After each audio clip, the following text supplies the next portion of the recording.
30-foot LT. That's pointing at a new tree, where our plan is to plant new trees. Now, we had a miscommunication on this one where I'm going to advise the designer to put the trees on the outside of the path, on the south side of the path, for the purposes of we may need to have at times some lighting that is more hitting the street, and that's going to be dictated by how the street design goes, because we'll have certain lighting coverage that will be needed on the street itself. But so just to kind of give more space, and also to provide more of an open area there, we're going to look at putting the trees on the outside. To be clear, you mean outside? On the other side. Yeah, like not between the path and the street, but on the on the on the field. president's house side. Yeah, on the south side of the path. Mm-hmm.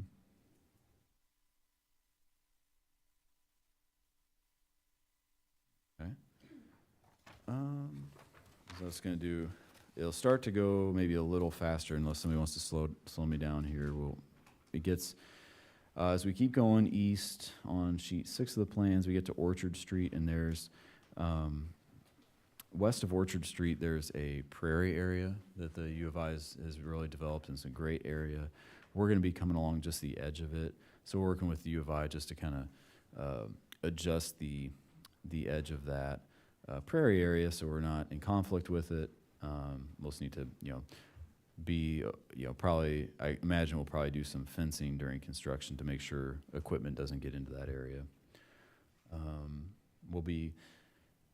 Orchard Street is really like the one street crossing that we're going to build as part of this project. Otherwise, we're just going, within, the grass area. So we'll be looking into what do we need to do here.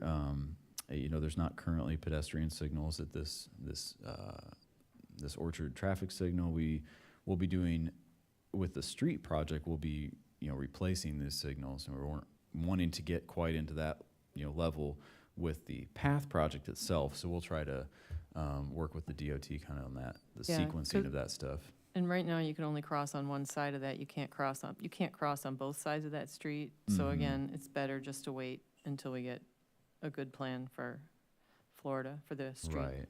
That's the approach that we're taking. Is like,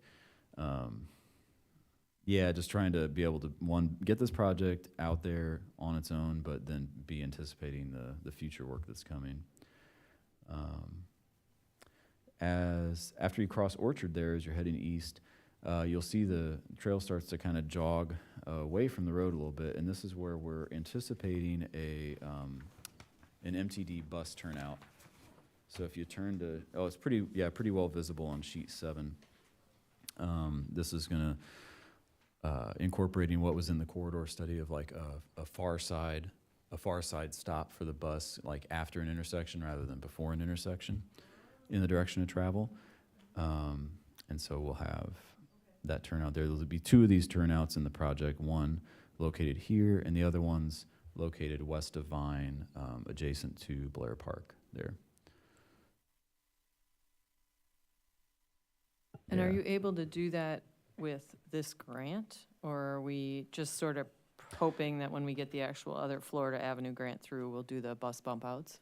The bump outs will come with the street project. Got it. Yeah. Cool. So we've got that shown as bus stop drop off by others, meaning like future work. Well, thank you for considering that. That's fantastic. Well, I think it'll be really nice on Florida, and I think it'll be interesting. And Chushi, I don't know if you from MTD have any thoughts. I've understood that there's pros and cons to the idea of having that bus turnout, leave the flow of traffic, but then have to go back into the flow of traffic. So there's good and bad about that. I think the transportation engineers will worry more about that than MTD buses, and Mm-hmm. this is the Orchard station. There are really good ridership, Mm-hmm. so I think MTD will be willing to do whatever is best for the customers there. Yeah. Nice.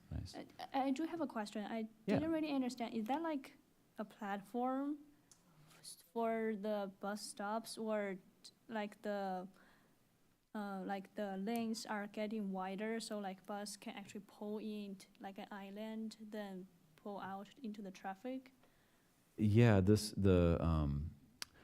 bump out it's intended for the bus to pull out of traffic Oh, for the drop off. So, and there would be an opportunity to create like a pad there for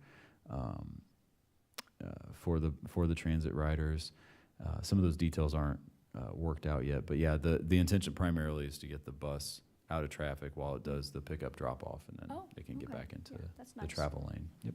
And if we did bus shelters, would that be part of the street grant, or is that another whole different grant?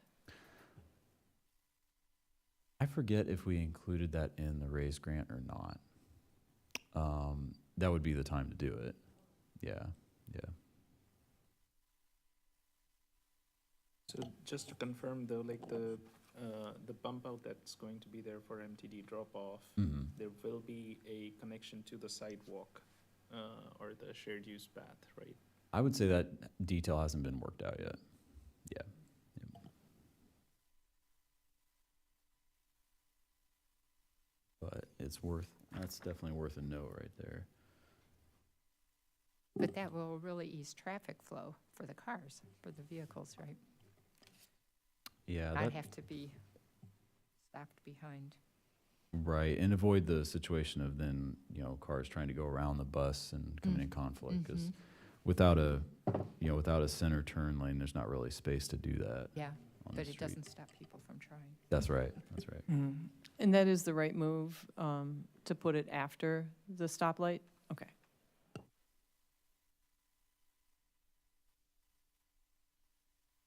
Sorry, just making a note. Okay. All right. And then, okay, sheet 8 is where we just go across what is Carl Avenue north of Florida, and is kind of an unused road into Orchard Downs to the south. That is Bliss Drive. What's that? Bliss Drive. Bliss Drive, nice, Yeah. nice. That will remain closed. Probably in the short term, it potentially will work it out with the U of I. Probably those large planters will get kind of shifted up closer to the road, but we'll work out those details. And then over to sheet 9, we've already made it over to Race Street. So, the name of the game over here at Race Street is really to try to just tie in with the existing paths. There's an existing shared use path on the west side of Race Street. So we'll tie into that and see, and again, try not to get too much into changing what's happening with the curb ramp there just yet. Want to wait till we get to the street project for that. As we know that, as for probably anybody who's driven this, the Race Street intersection feels tight when you're there, and so we probably will be trying to make some curb adjustments with the street design to make sure turning movements are all, provided for. I'm sure there's going to be some, we'll have to reconstruct some small part of the path when we go to do the street project. We'll just, try to minimize that. And I've got the two design teams coordinating with each other as best we can with their different schedules. But yeah. And then most of the rest of the sheets are like lighting details. So you're seeing a lot of the same view, but it's some of the lighting. And so then I'll skip ahead to sheet. Wait, I Sure. actually have a light bulb question. Yes, ma'am. I would really like those light bulbs to be dark sky. And I know you said it's the university is doing the install, and so I don't know how much sway we have over this, but the light bulbs the university's currently putting in are bright, and they're blue, and they're ugly, and I know that this is a dark sky light in that obviously there's a cap on it. But it would be really ideal if we could figure out the right type of light bulb to get in those would be just absolutely lovely, because it's a one-time deal now that we're doing LED. I'm sure it'll be like an LED. So Right. it's sort of a one-time deal, like whatever we put in there is what we got next 50 years. Yeah, so if we can get this right, it would be great. I would, and if there's anyone I need to talk to, I'm more than happy to talk to somebody. Yeah, thank you. Okay, thanks. Yeah, thanks for that comment. Be sure to, we'll be sure to discuss that with U of I. I know, so I'm looking here at sheet 13 now, and we've got just the two basic light details. And so, yeah, it's this, I don't know the right way to describe it, except it kind of looks like a, I don't know how you describe the shape of it, but it's got that flat top where the light is inside there. We specifying is it a 3,000 Kelvin temperature, and that's what we're asking U of I. We are going to work with them to see what's going to be acceptable to them, as they're going to take ownership of it, and also just to make sure, because I want to say 4,000 might be the standard Sartok. I don't know if something it might be 4,000 is the standard, and so 3,000 is going to be that warmer appearance, what we're looking for, because I know that's the temperature we're trying to use in general in our residential areas. So,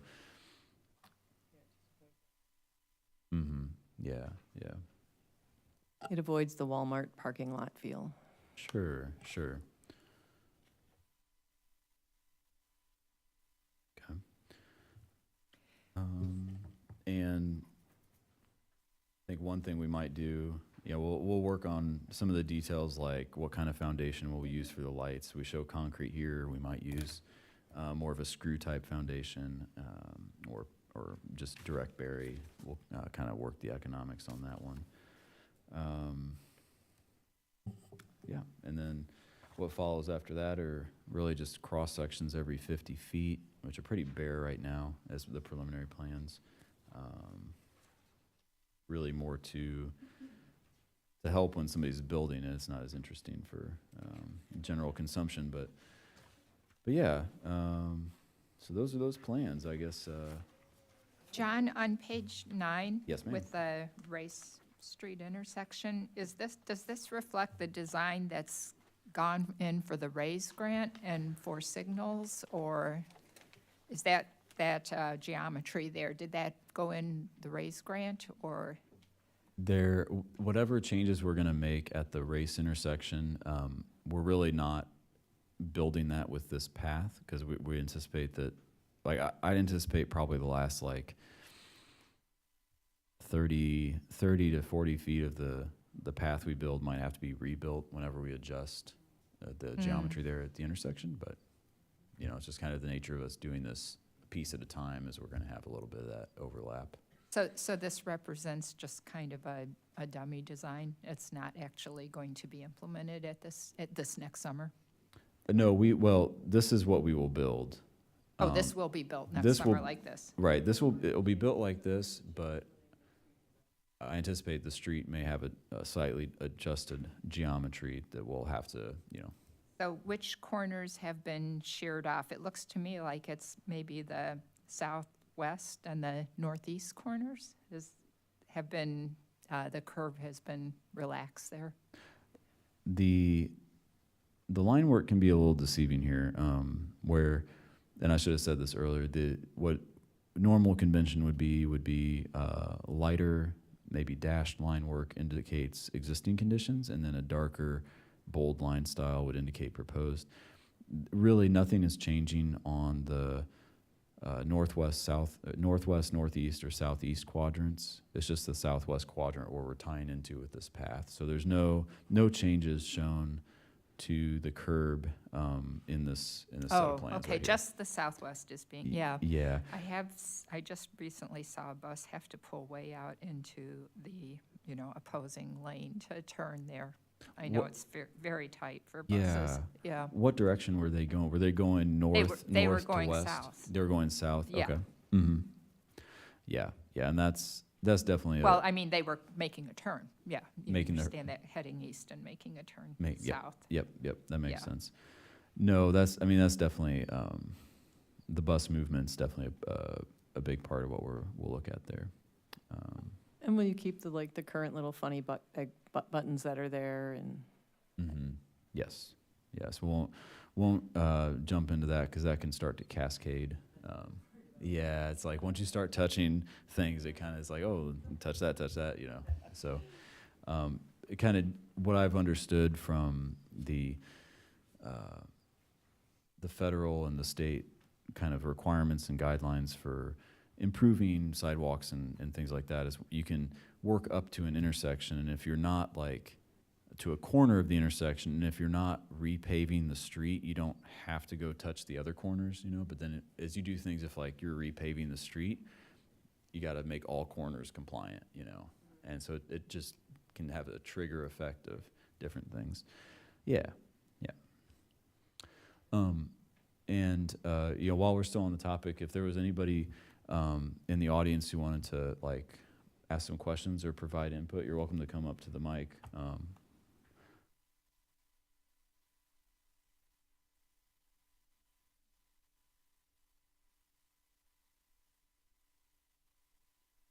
But it's about the race intersection and those. Oh, yes. Page 9. Marked as 9, or is it? It's in the very, very lower right corner. It's a tiny number. Yeah. You have to get your spy. Oh, yes. You have to get your spyglass out for it. Yeah. The gray box says 12. Oh, the gray box would say 12. Yes, right. Okay. I was thinking. Okay, so what I'm thinking about is the small metal bit of the curb that sticks out on the corner. Do you know what I'm referring to? I think It's like a rectangular curb or a chunk of metal, and it's on the corner. It's definitely on the northwest corner, and I feel like it's dangerous. Okay. I have a guess of what you're talking about. Let's go take a look. It's like the rest of the curb is kind of worn down, except for this metal thing that's. Well, that's a terrible image. That's interesting. Okay. Causes a lot of damage. Which is it? This thing right Yes. here? Okay. Yeah. Yep. That's a bad detail right there. Yeah. It's so dangerous. I mean, Yeah. people get flat tires and stuff all the time. It's happened to 2 of our family's cars. So I thought That's I would awful. just ask about it. That's some pretty good public input right there. Okay. And whether or not that's something that was intentional, or that was kind of my question, was like, is this something intentionally put there for? Well, this is the inlet grate for trying to get the storm water out of there. Yeah, I guess I meant intentionally put there for like traffic to like go in a different curve or something. So I mean, the hope would be that nobody would run into it, but like, yeah. No, Could it's- put a big orange cone there. That'll be Yeah, the $2 something like solution. Yeah. No, that's I really appreciate you bringing that up. That's something we'll keep an eye out for. And hopefully nobody's run into this fire hydrant that's, gosh, I need to mow the grass right there too. rough corner. Okay, Yeah. that's all I had to really mention. Okay. Thank you. I'm going to ask a question that I think the answer is going to be a hard no, but if you 360 on this picture, if you head on the bike, this is going to be connecting to the bike path that goes straight through here. Okay.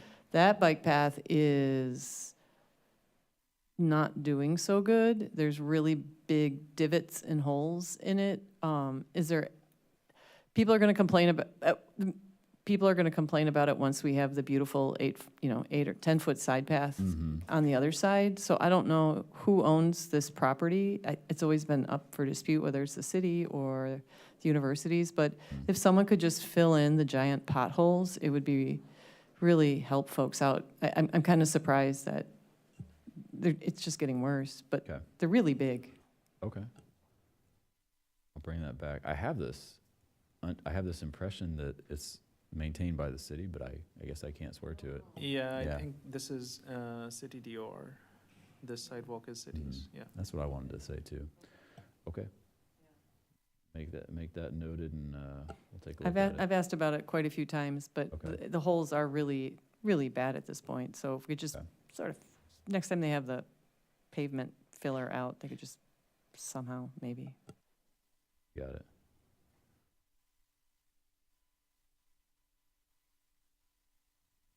Notes here.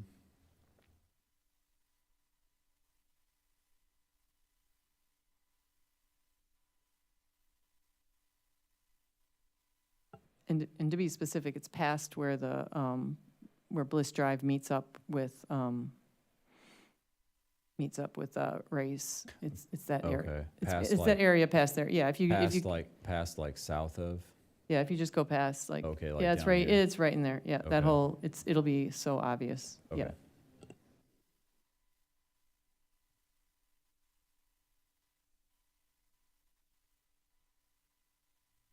Okay.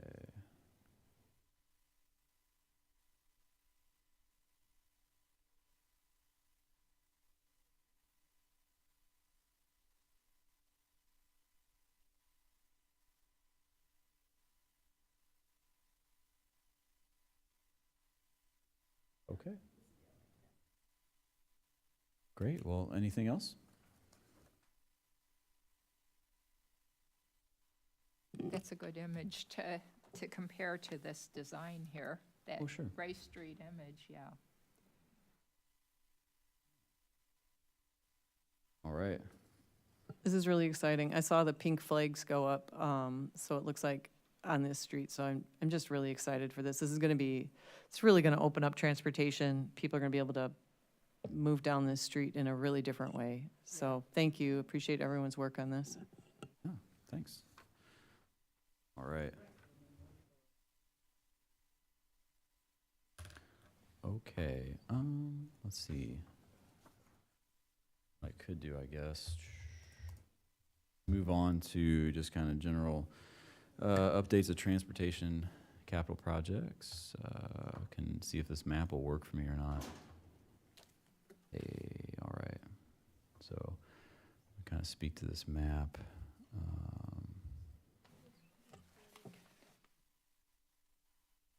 All right. So, I was going to touch on a couple of projects we got in the works. We have, as Annie brought up, there was the North Lincoln Avenue Washer to Killarney project. This is the one we've got where we have pursued a Safe Street and Roads for All grant. Coming up here, get a little better visual of it. This is the one where we are looking at a road diet, and it was brought to council because we were talking about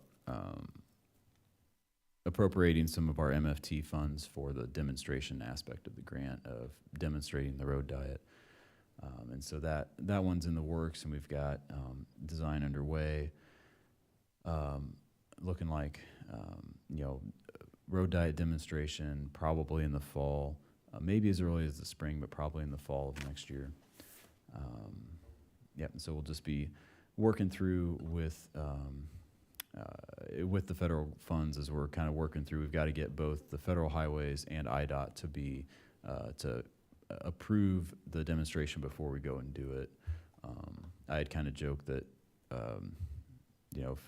if I had to go do some patching on Lincoln Avenue and reduce traffic down to one lane in each direction, I wouldn't have to get anybody's approval for that. But to do this demonstration, I have to get a lot of buy-in, which is fine. And they're our primary concern is that we're going to do things that are safe and just think through carefully and design out everything so we get safe conditions during this demonstration. And can one question that was brought up, because I've been trying to figure out where this starts and ends. Sure. So you have King Park there. Down here at the south end. Yeah, so it looks like if people want it looks like it's not going, is there any way to extend it? I guess my question would be, is there any way to extend it? You probably can't. But Well, to Fairview, or is it not necessary, is what you're going to tell me? there's going to be some, we've kind of, well, we're using federal funds for the design, and so part of what you do when you go to use federal funds is you have to define the logical termini of the project, as the engineers like to call it. So we identify starting and stopping points, and you do that before you really get into design. Now, part of the idea of doing the road diet is you're going to have to taper, do that gradual taper from a wider 4 lanes to narrower 3 lanes. To me, like, we may be doing some of that between Washer and Fairview, and so there may be some happening there. That's kind of a detail we'll have to work out. Yeah. And, then you get up to the north part there at Killarney, and it'd be harder to do tapering of the geometry north of Killarney, because then you're getting into the interchange kind of traffic there. So, And I know in yesterday's discussion, they talked about buses, yeah. because basically folks are getting dropped off and then they have to try to cross the street. Mhm. So I don't think there's any no crosswalks are being added. I think it's just a road diet, is I think all the demonstration is, which will hopefully lead to a 19% drop in accidents on the street. But am I missing any parts of that? Well, the demonstration is primarily for the road diet itself, but the goal of the project, I think a substantial goal of the project is to actually introduce at least 2 mid-block crossings, and that's an advantage the change of the cross-section can give us by going from those 4 lanes of traffic to really 2 through lanes in the middle shared turn lane. That middle shared turn lane can be made a refuge island so where pedestrians just have to cross 1 lane, rest, cross another lane. That's a hope there where, here at Kettering Park, and then also south of Bradley, where we have the other apartments here, kind of across from that Vineyard Church. That's another good location. Yeah. Would there ever be a chance, if this is successful, like they were saying last night, they're like, if this is successful, then they're going to apply for actual implementation grant. Would there ever be a chance from Washer down the other way so folks could get to King Park safely, or is this our only chance? I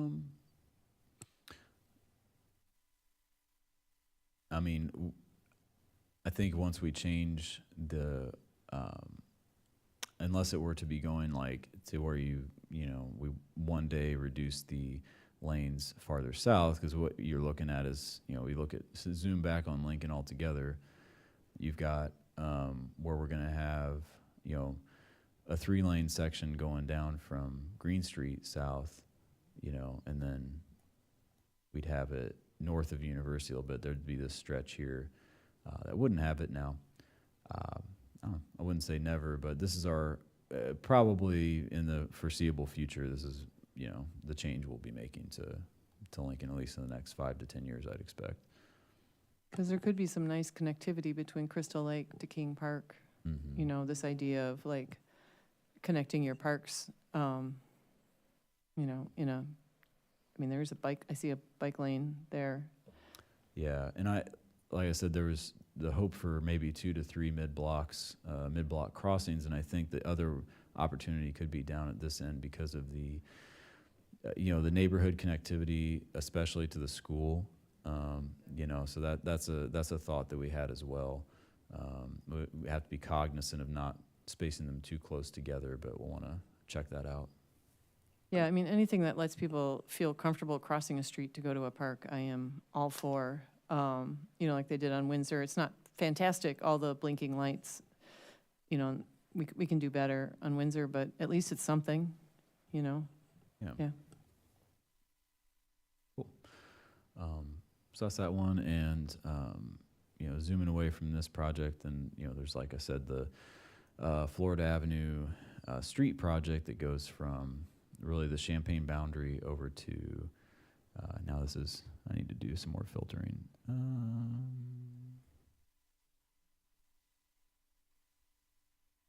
let's do.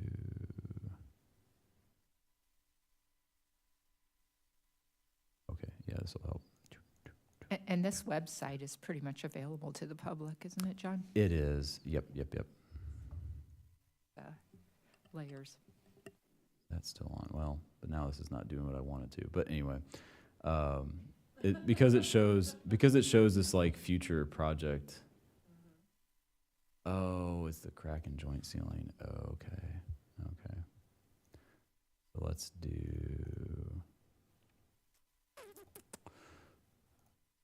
Yeah, let's do that one. Okay, there we go.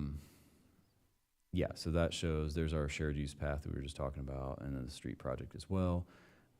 In design, it's going through environmental review right now with the state. And then we've got of course, the Lincoln Avenue corridor study, which we'll be hearing about.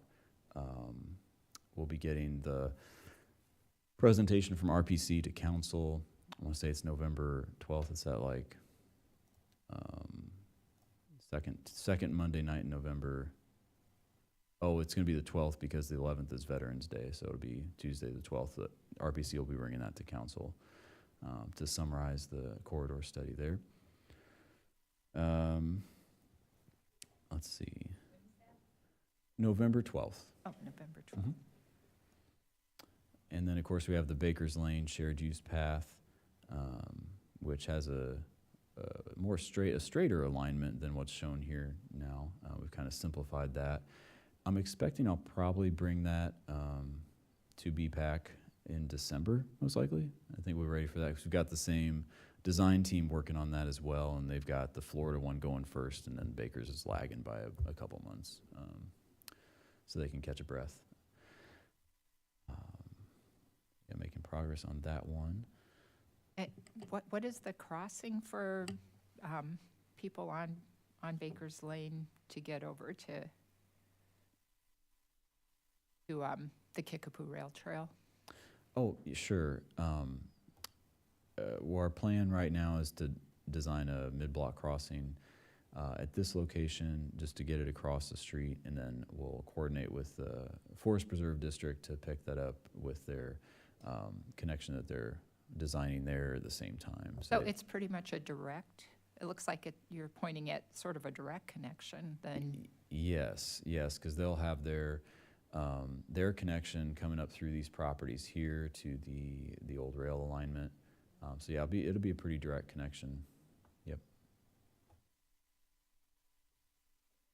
And that, just out of curiosity, the Forest Preserve trail, will it go over Smith Road, or does it just end at the Baker's Lane Road? It won't go past Smith Road yet. There's property things getting worked out. There's still tracks on the rail over here, so this is not quite worked out yet, but this will get us closer in town with it. Yeah. Let's see. I guess, and yeah, feel free to jump in if there's any others that any other projects that we're not touching on. But I know the equity and quality of life, the fiscal year 22 sidewalks, they're substantially complete now. We just have some earthwork to finish in, some sodding. Can you show on to the tie map up. where all that EQL stuff happened? It looks like, I Sure was looking can. at it. I know people had concerns about it, and the one person I know who lives there, she said it's really exciting because people are walking on the sidewalk. And I great. walked on the sidewalk this weekend, and it was lovely. And I was seeing the other sidewalks coming in by Huaraches, I'm assuming is the EQL project as well, but I'll Right. wait and see. You're right, yeah. So I'll just kind of step through them from south to north. We've got Silver Street from Fletcher to Philo. This one where we did sidewalk on both sides of the street. Yeah, we had positive feedback from residents there. Only had one person step in the sidewalk, fresh concrete. I think it was actually their dog. A dog ran into the concrete, but it was fixed. It was all good. Sorry. It was all good. Well, I should say, and what's also happening at the same time is we've got the new fire station is getting built here at Philo and Mumford in the southeast corner. And then our resurfacing project for Philo Road from Windsor to Colorado is also happening. So people think, we just have this laser focus on Philo Road, which, not a complete coincidence, but it's cool to see all this stuff happening at the same time. Yeah. The Philo Road one, that is EQL? That's just a motor fuel tax project, primarily driven by the resurfacing of the road itself. And so what we did is went and touched up some curb ramps and a couple of the pedestrian signals, I think down at Scoville, maybe. And then what's the one by Haraches? Is that EQL, or is that what It you're discussing is. here? Okay. It is. That one is EQL. Yep. So- I will say that the person who requested the pedestrian changes, the pedestrian signal changes, was thrilled. Is that right? Totally and utterly shocked and thrilled. This is down at Scoville you're talking about? Yes. Oh, that's awesome. Okay. Glad to hear it. Yeah, that was an early part where we're waiting to do the big hurrah, the big finale of the asphalt here in a couple weeks, but we got a lot of the pedestrian improvements out of the way up front. Let's see. So then coming up north, back to the EQL aspects, we have Fairlawn and Hawthorne. And I know I was excited about this one because we ended up taking this pretty wide intersection here and see if I can draw a little bit, and really squared off the intersection like this. So this person here got a lot more front yard, and we made it more of a perpendicular intersection to make it better visibility for the motorists, and also to make it a safer crossing for pedestrians, reduce the crossing length. So I think that was a real win there.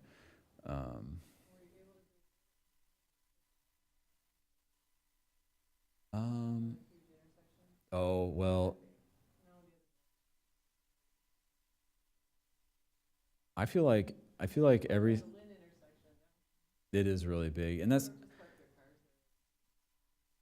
feel like this part of town, the roads just seem so wide to me, like Pennsylvania and Cottage Grove and all that. But no, so yeah, this one was sidewalk on one side of each road. Came together. That one's all sodded, I know now. We had Philo Road, where there was, yes, on the east-north side of the road, however you count it, that's getting us mostly between Washington and Fairlawn. We weren't able to get all the easements that we needed, so there is some gaps in it, but we wanted to go ahead and at least build what we could, and we'll hope to try to fill those gaps in later if we can work it out with the property owners. But There were private property owners that would not let you put a sidewalk on their property? Correct. We weren't able to get easements from them. Yep. Yeah, I don't really want to get into the details about it, but so that it'll look weird. It'll look a little odd that there's some gaps, but that was kind of the best we could do without. People are going to complain. Yes, I don't doubt. An alternative would have been to build retaining walls. Even short ones would have been a little bit more cost than we wanted to bear at this time, but hopefully we can come to a resolution at that at some point. But okay, yeah, and then zooming out some more, we've got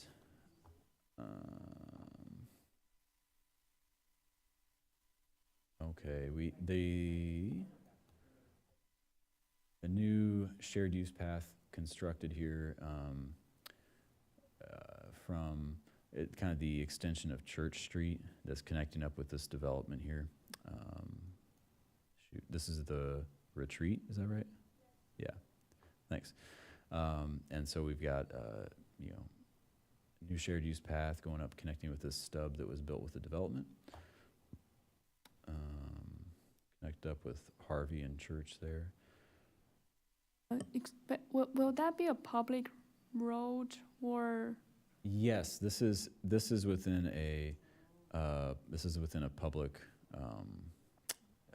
this is like an easement that we have to have that pass through to development.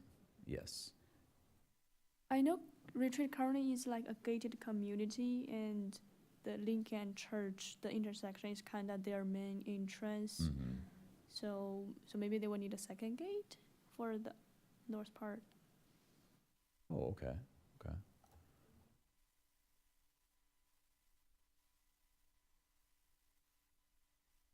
Take a look at what you're talking about here.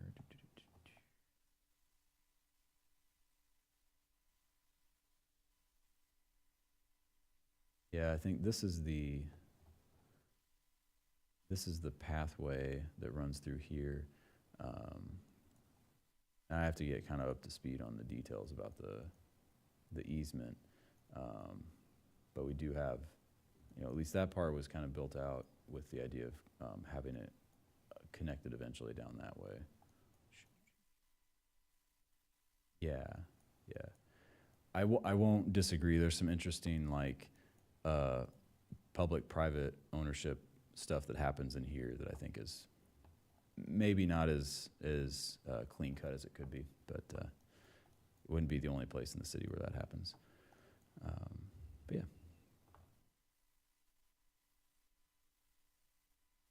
Okay, just a couple more locations. Over here on short stretch of Division Avenue, going from Kerr Avenue down to this development here. We had the sidewalk on the one side, and was really happy to see that we were able to work out actually making the road better shape too. We did some extra milling and asphalt work to smooth out. This was really not a very passable road. I have to be honest about that. So got it more traversable and drains better. And then in this horseshoe shape here, Highlands and Geraldine, we put sidewalk on the inside of the horseshoe going around. And we're able to make, also do a little bit of pavement improvement when we did our kind of oil and chip project this year as well. So those are the sidewalk locations. Are you getting any feedback from anybody on these? We really haven't gotten too much. We had just some, like, people who bump up, neighbors who will bump into our guys in the field, just, maybe say, thanks for the sidewalk or something like that. Some people were looking for, glad to have it. We had some people who were concerned about tree removals in some of the neighborhoods that, we just kind of explained how did we go about identifying which trees to remove and which to move, like have the sidewalk jog around it. But no, overall, Speaking to public input, did you get a lot of public input on the Washer to Killarney project? Because I know the News Gazette had a big article on that. Mm-hmm. Did you get a lot of public input we and did response? not. Okay. No, we did not. Because I understood over on Prospect that IDOT got a ton of public input Sure. after the News Gazette ran an article. Sure. Oh, I Yeah. bet so. I bet so. And we're definitely going to have a dedicated kind of public involvement. Whether it's open meetings, engaging with specific, like, targeted stakeholder groups or whatever it might be, which that's part of the honestly, that's part of the demonstration of the road diet. That's going to definitely invite, a lot of feedback from people, which, we look forward to, and just want to kind of see how people are, experiencing it. So, yeah. I see that it's 8 o'clock now. I don't want to take up the whole time. So, any questions, anything else? So you presented the capital improvement plan then? Did you present it, or just these specific projects? An update on the capital improvement plan overall? For you guys right now? No. Oh. No, I know you didn't right now. Oh, okay. I mean, has that come up? We'll do the next round of the yeah. cap. We'll do an update probably in January. We'll kind of do like a mid-year update on how the progress is going, implementing it, and then Okay. get back to Probably bringing it, I want to say we brought the new plan to council in like April, maybe. March or April, something like that. Okay. For the lighting on Fair Lawn, was it the same kind of lighting that you're going to use on Florida Avenue? A little different, and for the EQL, the lighting, we are ordering materials now. We have a contractor under contract. We're ordering materials now, and there's going to be a little bit, at least a 4-month kind of lead time on those materials. So we're looking for spring installation of the lights. They're going to be a different style, like they're called a colonial style. It's kind of a classic, like kind of a tapered rectangle look, you know, with four panels, and we're looking to use that 3,000 Kelvin, that warmer light. It'll be the 12-foot tall poles. Yeah. Great, thanks. No problem. Yeah, we're putting an order of like 73 poles, and yeah, costs a pretty penny. Yeah, there's a reason it hasn't happened until now. Sure. Okay. All right, I guess that's all I got. Thank you, John. And our next item on our agenda is John Zeman presenting the annual budget for BPAC Education and Public Outreach. Yeah, so this is, I guess a new thing that we're proposing. Up until now, I think it's been maybe not as formal of a thing of like, hey, the city's going to support some bike or pedestrian education and public outreach, and we just wanted to kind of make it more of a thing where we say like, okay, BPAC, here's some money we're going to set aside in our operating budget for you to use, and like to have you guys make the decision on how do we use it. So then it's not as much of a kind of up to the city's discretion, like let BPAC kind of decide where you want to go with this. And so what I did include in the packet, and this is back in kind of the back past all the big pages, just included the receipts or whatever invoices you want to say of what we spent in the last year. We spent around $2,500. Had $500 that went to Bike to Work Day and Bike Month as a financial support, and then also purchased 333 bike safety lights. And so that was just under $2,000 for that. And so I just wanted to bring this up as a proposal of what the city setting aside $2,500 for the purpose of education and public outreach. Get your guys' thought on that. Maybe that could be a thing that could be incorporated in the annual BPAC plan or goals. Is like kind of what would these want to continue with this? Are there other opportunities you want to think about? Yeah, I was reading over the bylaws tonight, and I saw that we were supposed to advise on the budget, and I think it's always been taken as the city budget, though I wouldn't say that we've really done a lot on that. Mm-hmm. I mean, obviously it's a very large thing. I don't know if it was meaning, so I'm a little unclear what it meant. Did it mean the budget for BPAC or the Sure. city budget, which is a rather large thing? And we have made recommendations relating to the amount spent on sidewalks and other infrastructure as a percentage of the capital improvement plan. Yeah. But yeah, that would be an interesting thing. And actually, I just brought, when I saw that it was from CCB, I just brought some maps that they have recently put out. Here, I brought one for everyone.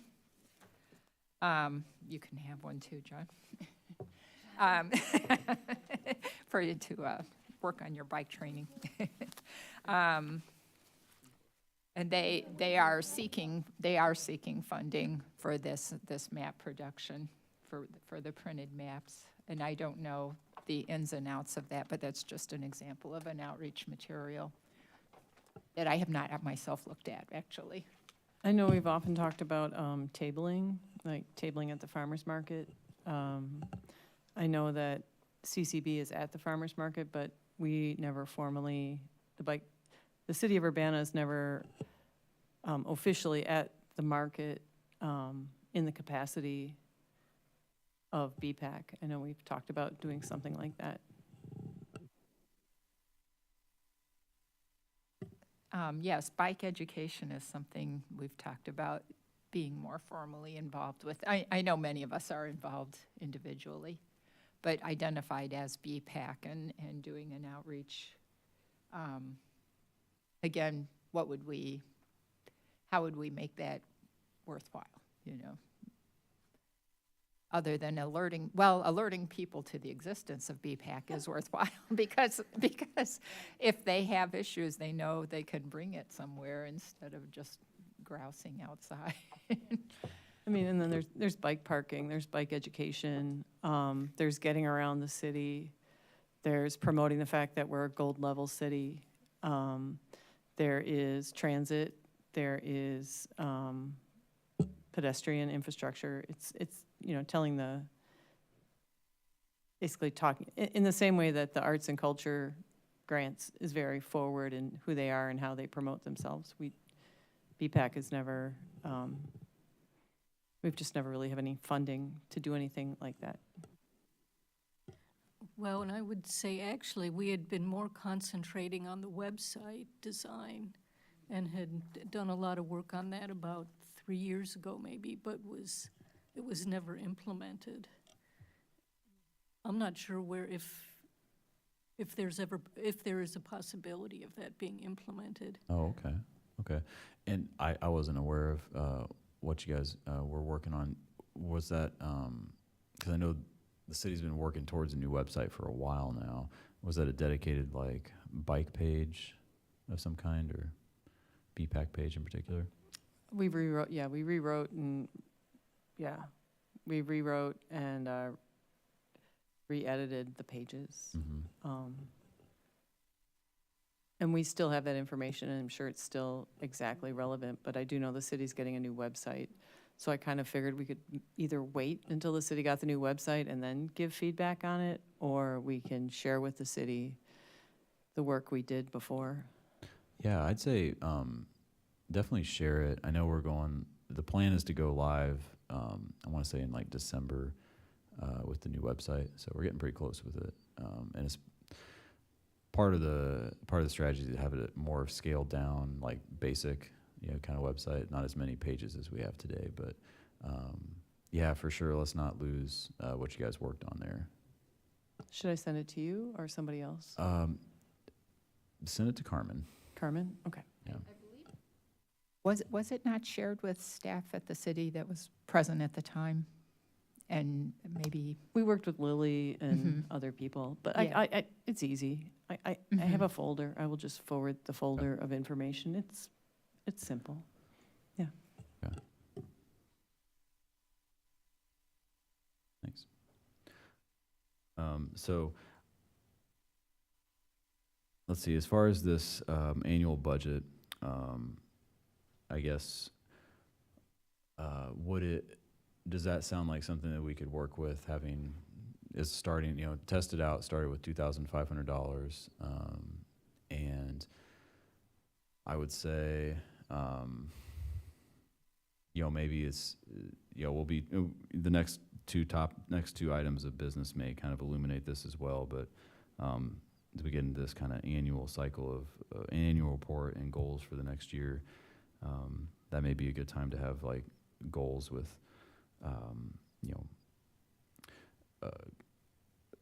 identified items for this $2,500. And so I don't know if there's a motion to be, action to be taken necessarily, but My only concern is that, like, it doesn't, like, we spent $2,500 on the lights and the bike to work, so it doesn't make us room for doing anything that we don't already do.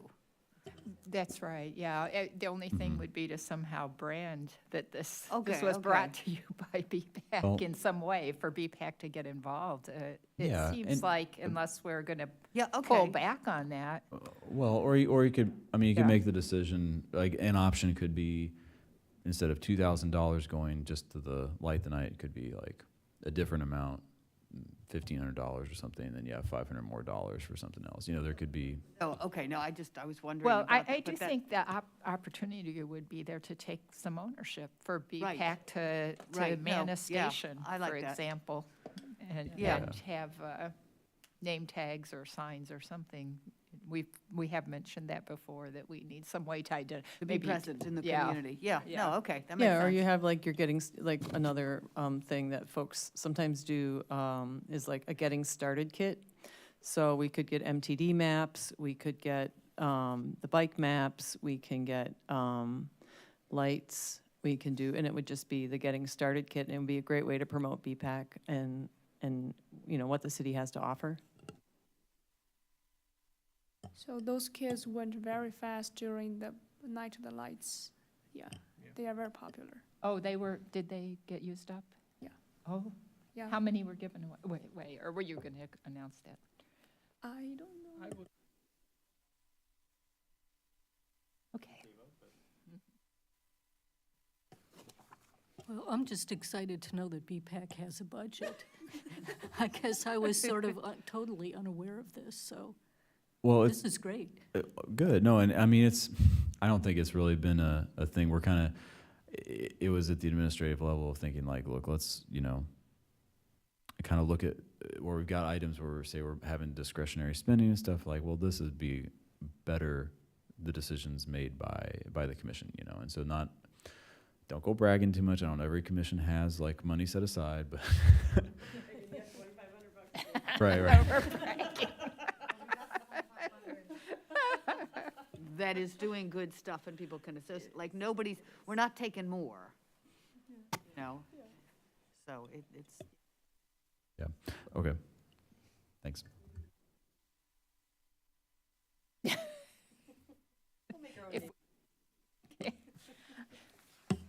Okay, the next item is new business goals and annual report.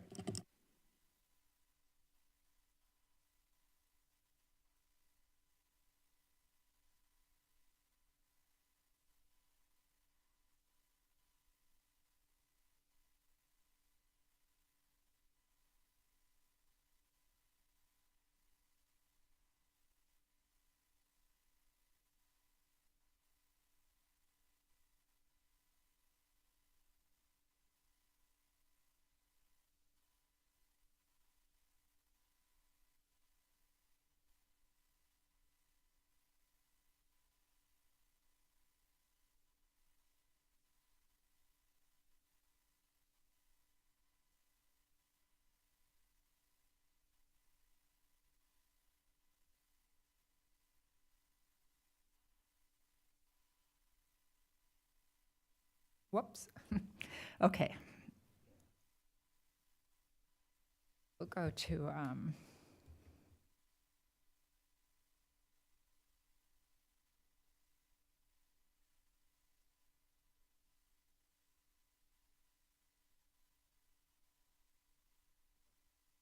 okay, so here's our webpage, which is pretty much unchanged, as was noted for many, many years. And it's one of the, I would say as a commission, it's a pretty, John's really kept it up pretty nicely. We've got our meeting calendar, our members, which is up to date, I noticed, and our goals that we're looking at right now. And we did discuss this a few months ago, just a little bit as a mid-year check. And at that time, we're missing just a couple people here tonight. At that time, I think we were more or less on the time frame of maybe this is a couple years goals, and we don't need to do more than maybe make minor adjustments with things that have come up. But I'll give you guys a chance to look at it and see if anything comes to mind. And of course, you're always welcome to send suggestions in later individually, not for discussion, but as a point of information.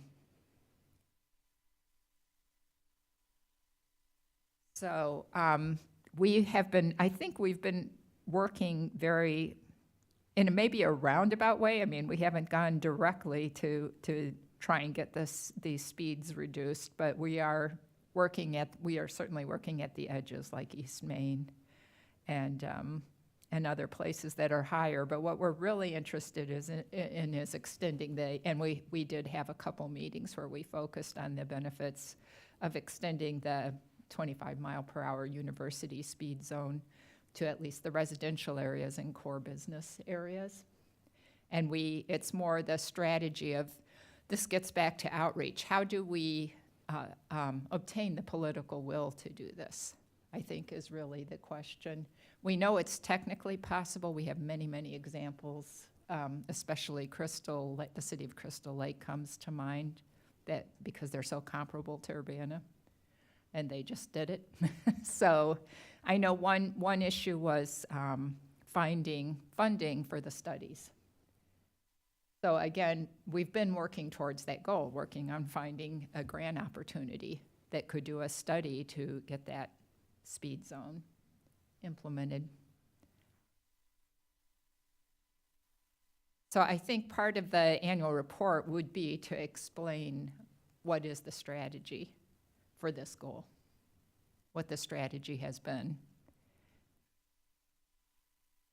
as well as to get support, which without education, it can be hard to do. I think we have not had the opportunity to really do the outreach, maybe. I mean, people know, everywhere you go, people say the cars are going too fast. The cars are going too fast. That's like one of the most common complaints that are heard. But getting people to express that in more than just my neighborhood kind of way, more looking at the whole city, is more difficult. I can say, as a person who's recently been talking to a lot of people about a wide range of issues, I am over and over again surprised at how many people they want crosswalks and they want the speed reduced on residential streets. I'm deeply surprised by that. I really didn't realize, yeah, That slowing down their cars would not offend. yeah, people are very much for this initiative. I recall that Cynthia Hoyle did a survey of looking at accessibility to parks, and that was like the most common complaint was the cars are too fast, I'm afraid to go to the park. So it's and the thing is there is a movement and there's support at the federal level, and getting that message out. The support at the federal level, of course, is particularly awesome, and we hope it continues. But if we got the funding for the SS4A, that could be one of the, I mean, I know in Minneapolis, when I was there, they just had the Coroplastic signs up that said, save lives, reduce speed, coming soon. And they put them up on the street poles. And it was the city that did it, letting people know that the speed limit is going to be dropping throughout the city, I think down to 20. Yeah, even Knoxville, Tennessee went ahead and reduced their speed to 25. Responding to all the complaints. They started with neighborhoods that requested it, and then they decided to go for the whole city. So we're working on that, I think, pretty steadily, but whether we're getting anywhere, I'm not sure. We're hoping. Any suggestions for how we might reach out further? Again, with $2,500, we can surely take that far.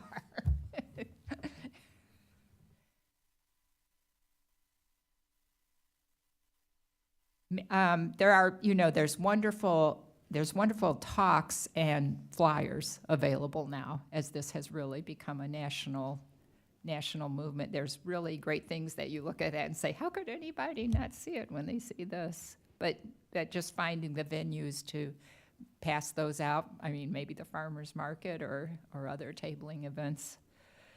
Then we had a Florida Avenue, great. We had a presentation today studying the progress on that. And then Washington Street, you've mentioned the SS4A for addressing that, Annie. I think you had that in the SS4A request, and as well as Vine Street for safe routes to school type of thinking. The getting around website updated, which we're actually looking at right now. And that, as Annie mentioned, there was a lot of work done on that. We actually had a subcommittee that worked on it for about 4 to 6 months, I think, maybe 6 months. And then, and did have a complete product to discuss with the city. The East Main Street resolution, I don't recall if I let you know that it turns out we did not put a formal review on those plans, that bike and ped plan regarding, actually, it says added to bike and ped plan. Now I have to think about that. I was thinking of the KRT plan, because that's what we were reviewing at the time we looked at the East Main Street resolution, and we did not actually have a formal review to put an addendum onto. So this would just take the form of a letter transmitting the resolution that was made at the time about the KRT second option. And I'd just go back up to Washington Street speed issue. Cottage Grove has a similar, Cottage Grove is a very, what they did was they stripped parking on one side of the street, and the SS4A grant could simply make it so the parking is on one side of the street, and then on the other side of the street, and then on the other side of the street, and then that would most likely slow down traffic because folks wouldn't be able to speed down the street as fast. It wouldn't take anyone's parking away. So that's another, if we get the SS4A grant, it'd be great to get Cottage Grove on there, because people have complained for years about the cars driving down that street too fast, and it's unsafe and very, very wide. And you don't want to bike down it. Well, you kind of can, but. Well, again, equity issues are really important to address in the SS4A grant process. I know that's a big feature, as well as crash rates. Has the city begun to think about potential projects for an SS4A grant? I think right now, our thoughts for the SS4A, the next round would be trying to look big at the Lincoln Avenue, the North Lincoln Avenue, and the South Lincoln Avenue, potentially looked at as a kind of a unified improvement to a corridor, because we'd have the South Corridor study done, and we'd have design more advanced with the North project. Looking for implementation, I guess, is what I'm saying. And that there wasn't an implementation grant for Lincoln Avenue put in before? That's right. And then just the planning part or the demo part was funded? Yep. I know it's a very high crash rate corridor, so it probably has one of the more strong potentials in the city. Yeah. For which we just don't have the numbers compared to some other areas of the country but yeah, it's kind of our better shot that we have. Yeah, I did notice Danville received about $10 million in SS4A implementation. But their fatality rate is something like 14.6 per 100,000 compared to ours that's in the MPA that RPC was applying for was like 2.6, something like that. And Urbana's fatality rate is on the order of 5 per 100,000. So it does reduce our chances when they're looking for high fatality rate areas.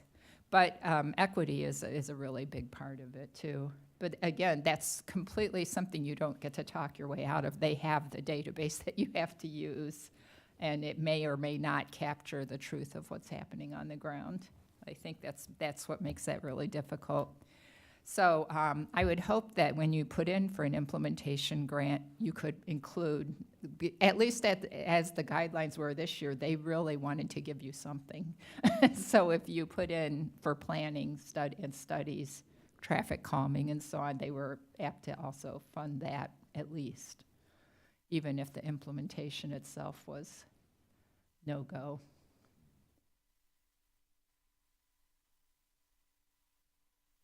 And then, yeah, so that's the Lincoln Avenue. So we have done all that, state, and then we've got our future goals, which,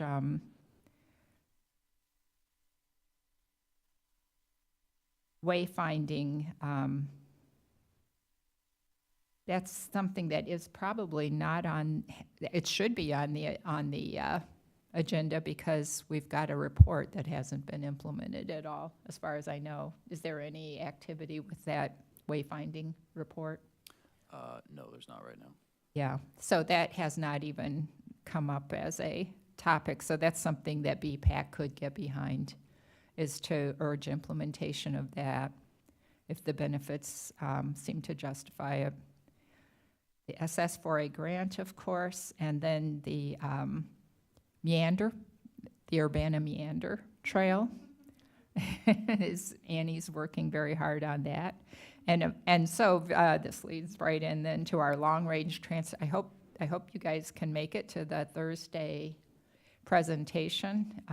Today was the last day for comment, which I don't quite understand, presenting it a couple days after comments are closed, but anyway, I'm sure that it's really valuable to attend and see we've been following it a little bit, but now they're hoping to get this approved by December, I believe. So Audrey, you're saying tomorrow night, there's a meeting. It's Thursday. Thursday night, there's a meeting here at Yes. 7 PM. Yep, it's the Plan Commission, their regular meeting, and so then BPAC and the Sustainability Advisory Commission are both invited to attend as, to, hear the presentation and ask questions. It just won't be a BPAC meeting, but per se. Yep. And I think what they're doing is they're having the public round of input. This third round of public input is ending today, and then they're going to bring it to the agencies and to get the to all of the city councils. And for Urbana, they're doing both Plan Commission, the kind of a joint commission presentation in a sense, and then to city council. So they're going to bring the same show to city council on November 12th. So November 12th is going to be RPC Day at City Council, Lincoln Avenue Study, and the Long Range Transportation Plan. Great. Yeah. It might be a good chance to, if you've ever been curious what city council's like. Of course, it could be unusual for city council if they're enjoying some visionary presentations instead of trying to solve immediate problems. And then just a note about this, though, it's a little bit, viewing upcoming meetings is a dead link going nowhere right now. And I think it's true of quite a few things. There is, however, this archive takes you to it's not even very old. It's as of December 2023. So if you want to find the more recent ones, you actually need to go to this new meeting site here. And there's these meetings or calendar view.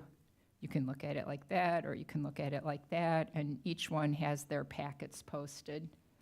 But it's a little hard to find, and this is true for almost all the commissions. I mean, it's just desperately in need of the website is desperately in need of a upgrade. I hear you. No, and I appreciate you bringing those up, Audrey. It's definitely not desirable. I'll share too some of our frustrations. Just for example, if you were to Google the term Urbana, Illinois GIS, because we want to have people point to our maps more, it will not. You cannot find our public portal. It's for however it's there's some kind of security things on it that are not like letting it come up in the Google search. So there's, and don't even try using the search bar on our current website.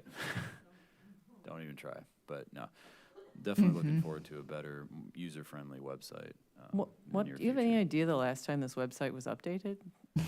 I mean, I'm like totally serious. I'm guessing 10 years. I mean, it's extremely old. I'm just curious. In case guess it would say in anyone the code. I'll doesn't look in the know code. how to find the old meetings, I think this is the best way to just remember or write down UPTV 6, YouTube. Go to, go to that, go to playlists. Well, actually, you happen to see us right there, but normally it's gonna look like this. Don't turn that on, it'll be like a hall of mirrors or something. Oh, that's the current. Oh, I didn't. Oh, sorry. Okay. Yeah, so you just go down here and it has each year of city council, but you'll find it if you keep looking. There it is. So that will actually have all the meetings in one place. If you're looking, if you know what you're looking for, you can find it there. It's a little bit convoluted to find those agendas. As I showed you, you kind of needed to know where to look, but hopefully the situation is only temporary because it does make you, The web team also only has $2,500. don't blow it all in one place, please. Okay. And then, so we have our goals, and we had the last annual report, which was done by Bill Brown. And very attractive. He still listed us as gold, though it was a little up in the air at that time. And it did actually come in by 2020, May 2023. Not this May, last May. It's been a year already. Just a quick, plug for active transportation. I don't know if anyone read it, but we can hope so. And then our goals that were more complicated at that time, maybe more aspirational. But then he covered a lot of the capital improvement plans, activities, which John just covered for us, and actually are in his presentations routinely updated for the capital improvement plan. But I like his focus here. I mean, he obviously went out and took photos himself of some of the improvements just to let council know what was going on. The Windsor Road snafu with the rumble strips that don't have brakes. Being a major cyclist, he talked about that. And the lighting, the beautiful lighting on First Street, the EQL projects. He has a map of those projects, but I think that's probably kind of out of date. It doesn't, I think you've got much more updated stuff on the GIS, yeah. And then,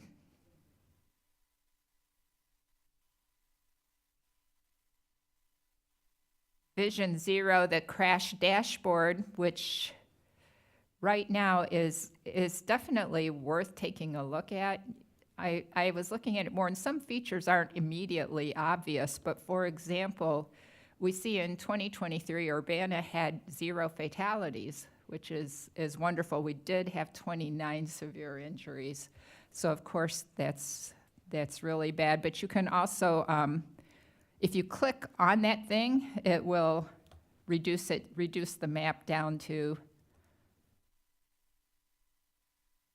just the thing that you clicked on so that you can, it's very, I know people have looked at it and it's kind of difficult, but when you have it reduced to where you can see the few dots, you can get some details about it. And bicycle crashes were 14. I didn't realize, I think in 2023, Savoy had a fatal bicycle crash looked like it was on Neil, actually. And it was said it was improper lane usage. I don't think that was covered in the News Gazette at all. It may have been and I just missed it, but usually we're aware of bike fatalities that happen. But you can find out quite a bit from this. However, getting the details is still going to require a request to the police department. But they do at least have the basic state data that's been reported from Urbana to the state, quality controlled for conformity to their other data and returned. which RPC then is posting and doing what's called a annual report, LRTP report card. And they roll this into the statistical summary, which is a rolling 5-year average, which is a little bit hard to, and for the whole MPA. They don't break it down by city. As I've mentioned before, this is the place where you're best going to find city things. And this goes back to 2019, so it's kind of, it's what we have. And it's pretty, not incredibly intuitive, but once you start looking at it, you see it has more features than you realize. Audrey, I know like one of our goals at a certain point was to have a better handle on where crashes were happening in our city. And I do know that Chief Boone is sending out ward by ward crime statistics. And I'm wondering if it's possible to figure out a way to get crash statistics like broken down for us on that level, because I'm assuming they're collecting it and I'm assuming it's available. That's a good question. I'm not sure that the police statistician is looking at that kind of information since we have the RPC. I don't know whether they certainly had a database that listed the locations, but Sure. No, I don't know if they are looking at that right now, but I know that their statisticians, got some really good analysis that she's been doing, and I think there's a need, something that she could do as an example, as we're working on the next kind of program for another cycle of EQL. She prepared for me kind of a heat map of types of crimes that could be, mitigated or affected by the presence of streetlights. This would be crimes that happen outside of a building at night, focus on like violent crimes and, things like that. And it was a way to draw in like, here's some areas that would benefit from streetlights. So I feel like a similar kind of analysis could be done with traffic-related incidents as well, yeah. Yeah, a very proactive approach to crime, looking at where we can improve on that. That'd be amazing. yeah, again, one of the problems with just depending on RPC is the way the data gets rolled together. Here we do see this granular detail, which is great, but you still have to draw your own conclusions because it's going to be rolled together in their reports. They are not going to say, and here's Urbana. And Urbana, as we've talked over many times, has a very high proportion of pedestrian fatalities. So we kind of basically provide the pedestrian fatalities for the area, but it's not identified by city. Okay, so there's that, and then the reports that were, I believe that we should go ahead and include 2023 since that wasn't covered, and material, that we did since 2023 should just go ahead and go in here on kind of a rolling basis. It's always possible also to look to amend the bylaws if we want to include a little more detail, like what budget means, or having a official MTD representative, for a couple things that come to mind. And here again, budget. So this is what I think he might have meant by budget for sidewalk and path maintenance. And this is something The budget here was specifically for education and public outreach, the budget item line. So are you suggesting? No, I'm saying how Bill had interpreted the idea of budget, discussing budget. Yeah. And I would totally echo that, Audrey. I mean, I think it's the intention of the language and the way the bylaws are written too. I mean, really a primary function of BPAC is to advise council, the budget, goals, all that stuff. So Good luck. but I mean, Yeah. by all means, yeah. I mean, that's so for sure. I mean, weighing in on the capital budget as it relates to pedestrian and bicycle. you know, accommodations and safety and things like that. Definitely, definitely. And, you know, I really do like Bill's report here too. I would kind of challenge BPAC. Think about, like, what are you trying to accomplish with this annual report? Is this, who's your audience? What are you trying to accomplish? Are you trying to document what you did, or do you want to persuade? I mean, maybe there's a little both, but, like, you know, this could be, you know, is this a way you want to try to really bring these issues to, you know, council's attention, try to get them to take notice? You know, to kind of think about, you know, what do we want to try to accomplish with it? Yeah, so it could be a good avenue for really trying to, you know, that conversation you're talking about reducing speed limits, the benefit, you know, kind of, and the more topics we try to cover in the annual report, the more topics we try to get in front of council, it might get diluted, you know. So That's true. Having something of a Yeah. theme, I think, Right. might be a much more valuable presentation than trying to cover time accounting. yeah, because I would say, and I think that's actually, it's true too. It's kind of not like, this is just my opinion. I'm just, you know, just my opinion. Like, council's not like the employer of BPAC. You need to, like, account for what you did with your time, but, you know, it's kind of, how are you advising We council? spent our 2,500 party. There you go. You guys are not going to let that. Very good.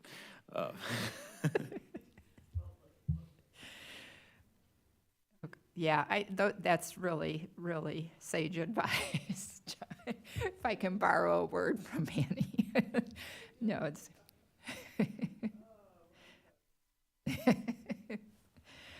And then staff support for BPAC, I hope that it's working out better. I was a little surprised when John was drafted into being the secretary, as well as an attendee, that, like the rest of us. I hope, and I think he's still doing quite a lot more than any previous public works employee did. It would be nice to have more staff support, because I'm sure John has a lot of other things to do, but John is leaving us anyway. 3 years, he's had enough. Don't want to hog all the fun. That's all.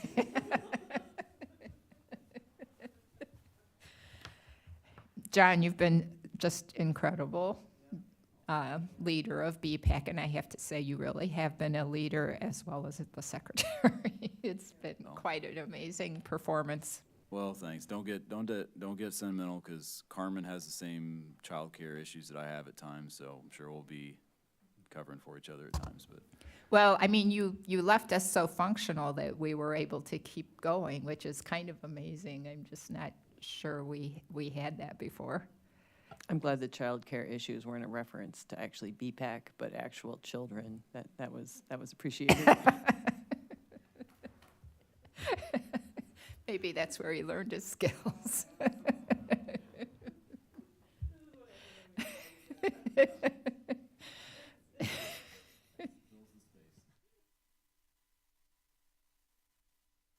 Yeah, I hope that maybe that'll come up, but I'm just not sure. I know there's been terrible personnel shortages in most of the departments. So it may have not been possible, and John has really stepped up to an amazing level. And then we were able, they had, at that time, I think we should probably, the gold level bicycle friendly was mentioned to council, but again, it's something that they didn't really know what's involved. I don't think I don't believe they had any presentation on that at all. Yeah. no, I think it was just an announcement. Right, Yeah. right. Maybe a few words on what that means and what Vision Zero, along with what Vision Zero feeds into it. And then traffic calming. Oh, a little off topic, but you had several speed studies done. And I was wondering if there was any chance for SS4A grants or other follow-up on that. Sure, yeah, we had a couple locations that came up as, I think, good candidates that we're considering for EQL. One would be North Broadway along Crystal Lake Park. Another one potentially was Kerr Avenue, but juts off of Broadway there. And there may be an opportunity down in the Silver Water neighborhood as well.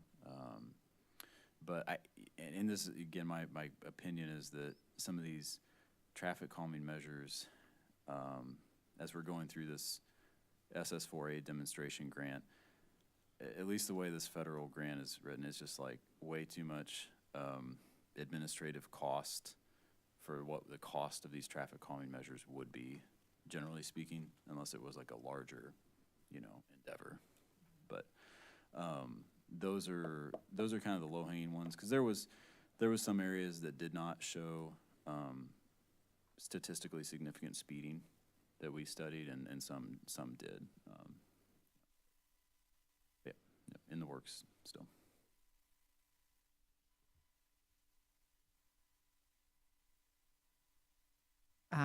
E-bikes, which Bruce has faithfully followed up on that, and also even expanded to the battery issue. And I understand that Carmen has a lead on getting some expert knowledge on that topic. And then I don't know, we might have someone who, do you guys also deal with the e-bikes, with the bike share programs, or is that more planning? Yeah, we've had our colleagues in planning, of course, like Lily was covering that before she left, but we got to do some catch up on that. I know that now we've got 2 operators. We got Bird also started to have some bikes in the area as well, in addition to VO. So I know there's some work in that area to be done to solidify that. It's just not been rising to the priority list yet. But. Audrey, I found the website text updates, and then I also have found this other brochure we made that was 10 great places to walk and bike. And it turns out these were completed in 2020. But do you want me just to share these with Carmen, and then she could just maybe give me feedback and see, or should we review it together as a group next month? It seems like they're moving very fast, and I sort of wonder if we shouldn't just. Okay, cool. Yeah, because I believe we did review it and approve it before, so you don't really need to go through that again. Yeah. Yeah. Mm-hmm. Yeah, I mean, you guys have been just incredibly patient to wait 5 years to see your work hopefully go somewhere, because I know you did a lot of work on that. Okay, so my thought right now was to send a draft out in the next week or two of an annual report and take feedback on that, and then we could approve it next month with discussion. Okay.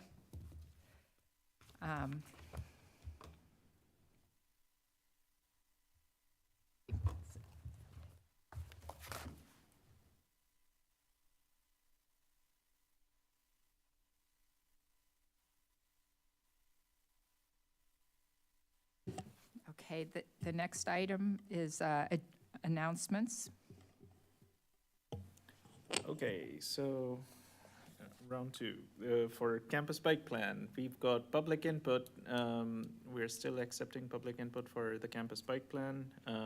If you haven't already, please submit your feedback.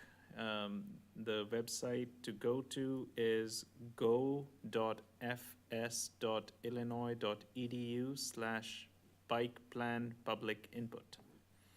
And you will find the document over there as well, and form basically for feedback. Then last month we had Light the Night and Bike to Work Day events, and for Bike to Work Day this year we've got 1,200 people who pre-registered, which is another record. Like, we are breaking records every year. Yay.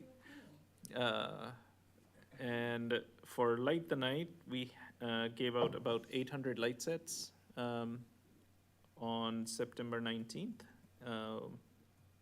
And we still have to figure out, like, we've got the leftover lights and we are figuring out how to distribute those now. In the last month, I have installed, how many? 13 bicycle and pedestrian counters all across campus. I have one more counter left, which will go on the southwest side of Illini Union, basically just south of Altgeld Hall. Need to get that location approved again, but I have, like, now we have 23 bicycle and pedestrian counters all over campus. There is one counter that's at Green and Lincoln that's on Urbana right-of-way, and it was also installed like in the last month. Other than that, on Urbana side, we've got new counters at the intersection of Goodwin and Gregory. And all the other counters are interior to the campus, or they're interior to the campus. If you want to see the data, please let me know and I can share that data with you all. We post monthly data on the ICAP portal, which I presented maybe a few months ago. I don't remember when I did that, but we normally or enter our monthly bike and ped data on the ICAP portal. But if you want to see more detailed data, let me know.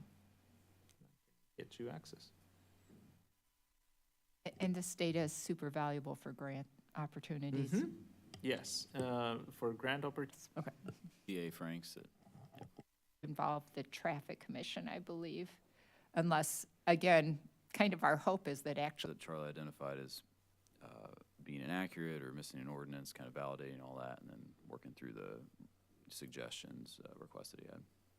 Yeah, it's very interesting.